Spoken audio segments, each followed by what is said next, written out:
I understand, as any history, it has been surrounded by many myths. In the beginning, in India, about 13 centuries ago, chess was played by 4 opponents with dice. It was called Chaturanga. Chess was born in India and then traveled westward to Persia, and then through Arab countries to the Iberian Peninsula in what was Spain at that time. The myths all go to a game being invented by a person. In fact, what almost certainly happened was chess being invented over a century's time, maybe 2 centuries' time, by a series of people, most of whom didn't know one another, merchants on the Silk Road, traveling back and forth, a lot of time on their hands. What we know for sure that in the 16th and 17th century, chess through Spain had entered Europe and was played at some European courts. And at that time, the game was dominated by Spanish and Italian players. They made the first major contribution to the game of chess and created mostly the rules and the first ideas how to handle the game of chess.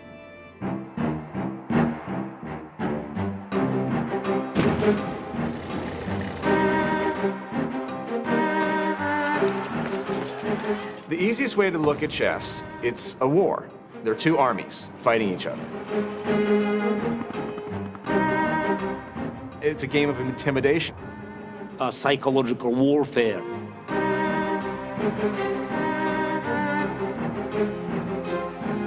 You have the king. You have the king's chief of staff, now known as the queen. Originally, in India, Persia, and Arabia, she was male and weak. But she changed sex in Europe in the Middle Ages. The queen is the most powerful and the most valuable piece on the chessboard. You've got the pawns, the little people who are getting sacrificed early on. Then you go beyond that and you say, no, it's not just about war. This is actually a game of power relationships between players on each side. I fear the queen is powerless now. The queen is never powerless. For example. And then you go beyond that and you see, no, this is actually a game of space. It's actually a game of geometry. You have all these different squares, you have all these different routes that people can take. And then trying to give up this pawn, so if the white pawn captures it, then the black bishop would be free to retreat. Then you go beyond that and you say, no, this is actually a game of trying to anticipate what the other player is going to do, or in fact, what you would do in reaction to all these possible moves on the other side. Chess is, more than anything, a game of will to win, a game of need to win. There are all different types of chess players. You know, there were artists and sportsmen and competitors and fighters and gamblers or whatever.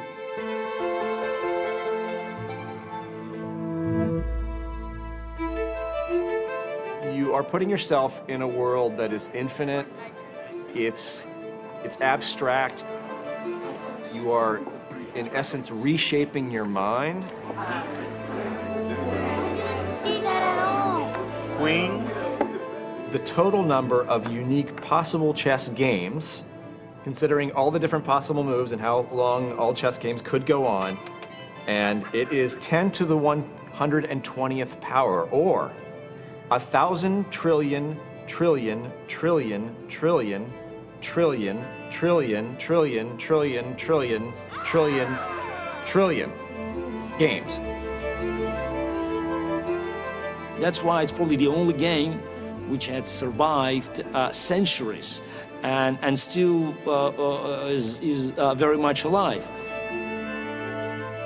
You can spend your whole life, do nothing else but study the game, and you are not going to touch even a sliver of chess's magnificent, almost infinite potential.